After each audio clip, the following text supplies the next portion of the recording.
Est-ce qu'il ne faudrait pas qu'on commence à mordre à l'hameçon avec tous les pumps que nous fait Bitcoin ces derniers jours?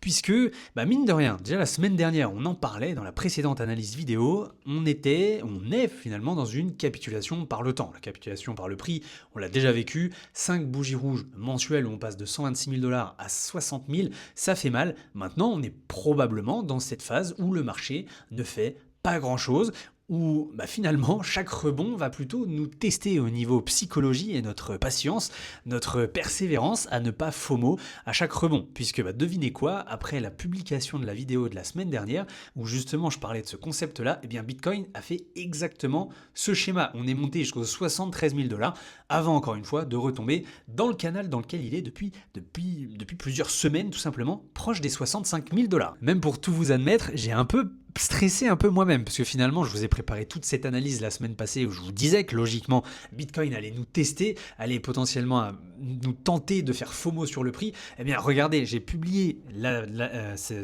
newsletter précédente et la vidéo précédente juste avant son décollage sur les 73 000 dollars. J'en parlais justement avec Antoine. C'était, est-ce que Bitcoin va justement me prendre à contre-pied et mettre à mal un peu toute l'analyse, en tout cas toute la thèse sur laquelle j'ai fondé mon analyse. Bon, on voit que finalement, il a, entre guillemets, bien réagi, puisqu'il est bien redescendu sur les 65 000 dollars, mais on le voit, c'est vraiment ce que veut nous faire le marché. Et regardez, c'est vraiment le cas depuis ses débuts. On tombe sur les 60 000, on revient sur les 70, les 62 000, on revient sur les 70, on rebascule sur les 65, on passe sur les 73, etc., etc. Donc forcément, on se pose cette fameuse question, est-ce qu'il ne faut pas commencer à mordre à cet hameçon? Eh bien, en fait, on a quand même des premiers éléments de réponse qui nous disent qu'on peut avoir ce qu'on va appeler un short squeeze, une tentation même de BTC ou de l'action du prix d'aller à la hausse. C'est une des probabilités qui existent, mais attention, on le verra, ça ne veut pas dire que la tendance s'inverse, mais plutôt qu'un grand nettoyage a été effectué, puisqu'on le voit très bien sur les taux de financement, en tout cas pour tous les investisseurs, les traders qui utilisent du levier,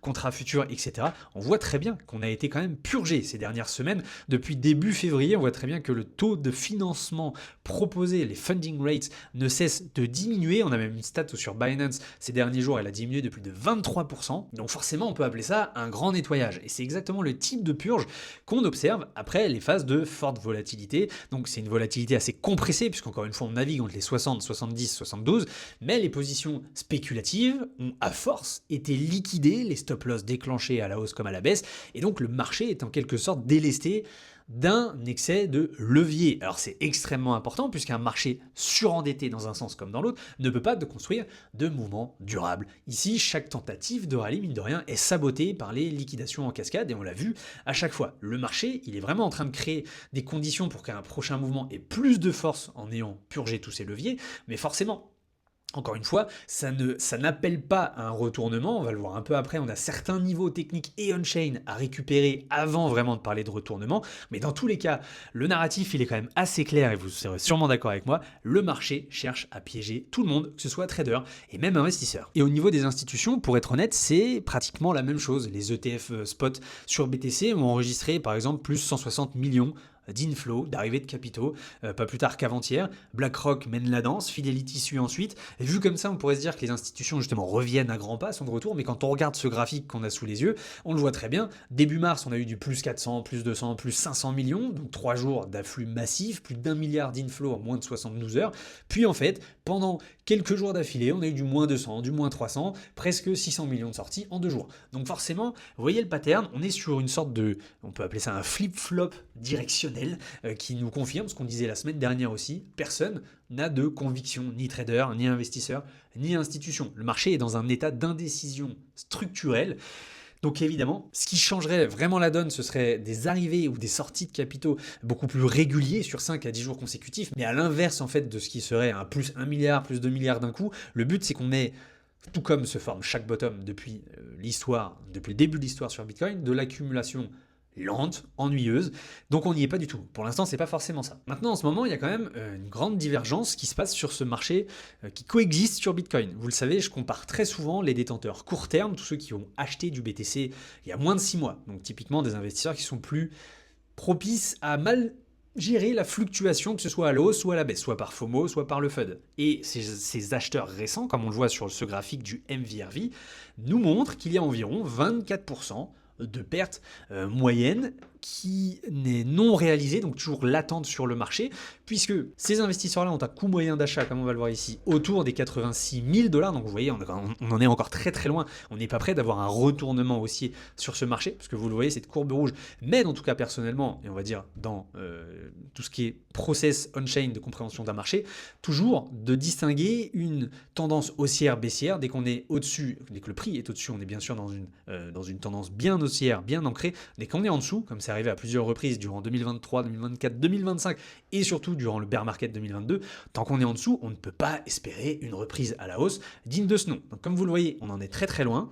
On est toujours sur 24, 20, 25% non cristallisé de pertes, donc qui pèsent sur le marché, et donc ça crée un fossé avec une autre dynamique diamétralement opposée, c'est bien sûr celle des détenteurs long terme, qui eux ont du Bitcoin depuis plus de 6 mois, donc 1 an, 2 ans, 5 ans, 10 ans, peu importe.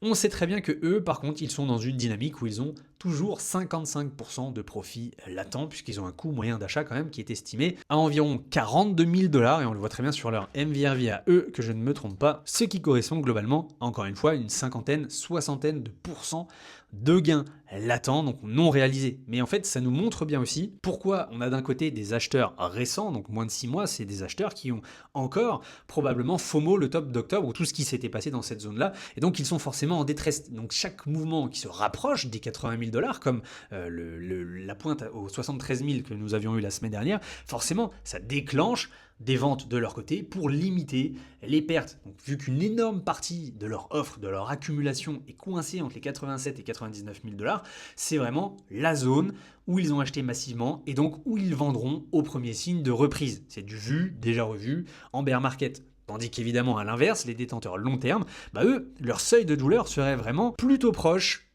de leur coût moyen d'acquisition. Donc on en est très très loin. Pour l'instant, ils n'ont aucune raison de vendre, parce qu'ils l'ont déjà fait tout au long de 2025 comme il le fallait. Ils étaient sur des multiples de x3 à x5, ce qui est largement suffisant pour les pousser à vendre. Mais par contre, ils n'ont pas forcément d'énormes raisons d'acheter non plus. Donc leur inaction contribue à ce que l'on avait déjà vu la semaine dernière, à un volume on-chain qui est historiquement quand même assez bas. Maintenant, ce qui va nous intéresser dans cette configuration-là, et pour vraiment nous en sortir, comme on l'a vu, quand on se base sur le Magic Bands de Block Unity, on doit, dans un premier lieu, donc ce qui est plutôt bien, on se maintient au-dessus de cette ligne basse numéro 1 depuis maintenant quand même plusieurs jours, je vais pas dire semaines, qui est à peu près aux 63 000 $, mais par contre pour reprendre une dynamique un peu plus haussière, il nous faut casser ce nuage bearish, ici situé entre les 70 et 75 000 $.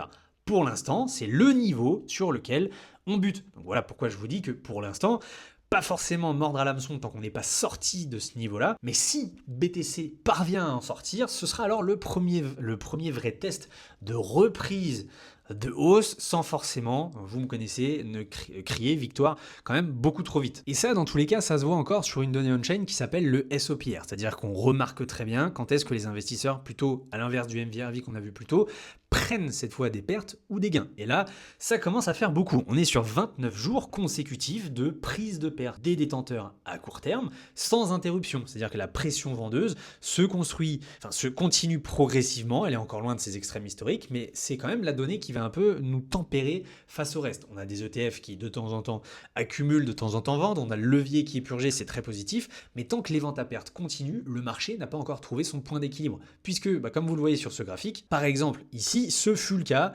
largement pendant des mois et des mois. On était dans le rouge pendant très longtemps en 2022. C'est seulement justement quand on a commencé à sortir la tête de l'eau et d'avoir plutôt un revirement de tendance avec un SOPR qui repassait positif, mais qui restait cette fois beaucoup plus en positif qu'en négatif, et bien là on était dans un rebalancement de dynamique et comme par hasard, c'est à ce moment-là pile poil où le prix repassa au-dessus du coût moyen d'achat des détenteurs court terme et donc qui a enclenché ce probable changement de dynamique vers d'un régime baissier à un régime haussier. Et pour l'instant, c'est vraiment ce qu'il nous manque. Donc forcément, où est-ce qu'on en est psychologiquement? La semaine dernière, on en parlait, on estime qu'on est probablement dans une phase de capitulation par le temps. C'est-à-dire que ça va prendre du temps et qu'en plus, chaque rebond va tester notre envie de FOMO et de se dire que peut-être je n'ai pas assez accumulé aux 60 000, aux 65 000 $, il faut absolument que je mette toutes mes cartouches maintenant. Sauf que Bitcoin, pour l'instant, repasse par 2 fois au-dessus des 70 000 $, même si pour l'instant, il a buté, la tentation quand même se réveille. On passe de c'est la fin, ces derniers mois, ouais, c'est la fin du marché, à tout d'un coup, le bottom est là, 60 000 $, c'était le bottom, et donc c'est exactement le test dont on parlait. Le piège que je surveille, c'est pas forcément une correction supplémentaire sous les 60 000 $, On sait très bien que c'est possible. On s'y est largement préparé. Il me semble que ça fait plusieurs vidéos et plusieurs épisodes de newsletter dans lesquels on se dit que justement, il y a des probabilités qui existent, déjà en 2018 ou en 2022. On est venu chercher des niveaux de prix qui, hop, ici, nous ont bien montré qu'il fallait qu'on aille toucher ce coût moyen d'achat de tous les BTC, plus le coût moyen d'achat des investisseurs à long terme. Et là, pour l'instant, il se situe respectivement à 55 et 42, 43 000 $. Évidemment, ça ne veut pas dire qu'il faut absolument qu'on y aille avant qu'on reparte sur une dynamique haussière, mais évidemment, ça fait partie des probabilités et il est de mon devoir de pas forcément vous faire FOMO et surtout de vous prévenir que les probabilités ne sont pas de zéro. Donc évidemment, on reste prudent par rapport à ces niveaux-là. Cependant, le piège probable qui peut se mettre en place, c'est évidemment un rallye au-dessus des 70 voire 80 000 $. Le nuage baissier, comme on l'a vu, il prendrait fin sur le Magic Bands au-dessus des 75 000, donc au niveau technique, et la prochaine résistance, la ligne haute numéro 1, se situerait sur les 82 000 $. Chose que l'on avait atteinte justement lorsque BTC avait rebondi à la mi-janvier, était passé des 80 000 aux 98 000, où on pouvait espérer une reprise à la hausse, mais on avait buté sur cette ligne hausse numéro 1. Donc évidemment, si là, ça se refait, il ne faudra pas FOMO sur ce niveau-là. S'il faut FOMO, c'est peut-être à la cassure du nuage bearish, mais en tout cas, faire très attention entre les 75 et les 82 000 $, qui a des probabilités de nous servir, encore une fois, de résistance à part. Et à part seulement, si évidemment, la tendance change radicalement. Surtout qu'on l'a vu, les taux d'intérêt, les funding rates, évidemment, sont plutôt bas, donc ça crée les conditions d'un short squeeze. Il y a beaucoup de shorts qui se créent en ce moment. Évidemment, quand il y a beaucoup de longues, le marché a plutôt envie d'aller à la baisse pour purger ses longues. Ici, on a beaucoup de shorts, le marché a probablement envie d'aller purger ses shorts en allant à la hausse. Donc si ce pattern se déclenche, le prix peut facilement aller au-dessus des 75 et peut-être aller retoucher les 80 000 $. Et à ce moment-là, vous le savez, le sentiment rebasculera. Les trades, les posts sur X, les vidéos YouTube nous diront que ça y est, en fait, on repart à la hausse, le bottom était rapide, etc. Le Fear and Greed Index va remonter, les positions longues vont se reconstruire. Sauf que, bon, on l'a vu, à partir des 86-87 000 $, on entre dans cette fameuse zone où tous ceux qui sont en perte actuellement, les détenteurs long terme, qui quand même cristallisent des milliards de pertes latentes, attendront potentiellement ce niveau-là pour vendre proche de leur coût moyen d'achat initial. Donc, profiter d'un rebond sur les 80 et plus, potentiellement, personne n'en serait contre, et vous le savez, la probabilité existe, je suis personne pour vous dire le contraire. Le problème n'est pas de participer à cette hausse, le problème, ce serait de se laisser emporter par cette euphorie et de charger comme des mules au-dessus des 80 000 $, là où le mur de vendeurs commence. C'est là où le piège se refermerait typiquement. Le mot de la fin, finalement, on est à un moment charnière, vous le savez, les données constructives s'accumulent, les leviers sont purgés, les ETF n'ont pas forcément, pour la statistique, les ETF n'ont vendu que pour 7 à 8% de leur tout taux de BTC, alors que Bitcoin a quand même fait un moins 50%, c'est pas rien, mais constructif ne veut pas dire forcément haussier à tout prix, c'est-à-dire que le prochain mouvement aura du carburant, même si la direction n'est pas encore décidée, on a quand même plusieurs éléments, à cause de ce short squeeze probable, qui peut nous dire qu'on pourrait aller plutôt à la hausse. Et comme la semaine dernière, nous avions vu que la capitulation par le temps allait tester notre patience à chaque rebond, le marché n'a pas du tout attendu longtemps pour nous donner raison, ou en tout cas preuve que ça pouvait arriver. Le signal de retournement structurel reste le même, une reprise durable au-dessus des 75K et 82 au niveau technique, 86 au niveau on-chain. Donc vous voyez, ça nous fait énormément de paliers à franchir avant de vraiment nous faire changer d'avis sur la structure actuelle du marché. Tant qu'on n'y est pas, chaque rebond sera une sorte de test pour nous, pour savoir quoi faire, pas une invitation à charger massivement nos portefeuilles. Les données, évidemment, rappelez-vous, nous disent ce qui va arriver. Nous ne sommes pas du tout conseillers financiers et on a beau avoir tous ces indicateurs. Tout ce que l'on peut comprendre, c'est là où nous en sommes et ce qu'il peut se passer en termes de probabilité, non pas en termes de certitude, et ça, c'est déjà beaucoup. Avant de vous quitter, je vous rappelle que sur Blockfinity, on a une newsletter qui sort chaque mercredi, qui nous aide justement à y voir beaucoup plus clair sur ce qui se passe sur le marché et à comprendre les différents niveaux d'intérêt sur ce marché, sur ce Bitcoin qui nous teste, qui aime beaucoup nous tester. Le but, c'est de ne pas rester seul face à ce marché, et donc, bien sûr, ce sera avec plaisir qu'on vous y accueille. Le lien sera dans la description. En attendant, merci à tous d'avoir suivi cette analyse vidéo et je vous dis à la semaine prochaine avec Blockfinity.